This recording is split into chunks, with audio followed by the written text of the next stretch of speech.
41 आहे. मला माझ्या कोविडनंतर माझ्या दोन्ही पायाचे जे हिप होते ते दोन्हीही निकामे झाले होते. म्हणजे मला चालण्या फिरण्यामध्ये, उठण्या बसण्यामध्ये, झोपण्यामध्ये खूप त्रास व्हायचा. मी भरपूर ठिकाणी औषधी पाणी केलं, आयुर्वेदिक, ॲलोपॅथिक सगळ्या औषधी करून पाहिल्या, पण ते मला काही आराम पडला नाही. मग मला लेंडे सरांच्या एका जणाने नंबर दिला. मग मी त्यांच्याशी संपर्क साधून त्यांच्या हॉस्पिटलला आलो.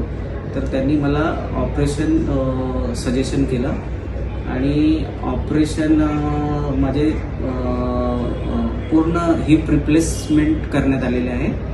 आणि आता हिप रिप्लेसमेंट केल्यानंतर मी एकदम असा ओके टाईपचा आहे.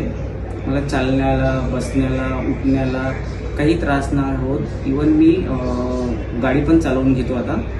आणि दैनंदिन जीवनातल्या आपल्या मी आधी ज्या गोष्टी करू शकत नव्हतं, आपले कपडे घालणे, आपले उठणे बसणे किंवा मुलांना खेळवणे, हे जे करू शकत नव्हतं ते मी आता ऑपरेशन झाल्यानंतर चांगल्या प्रकारे करू शकतो.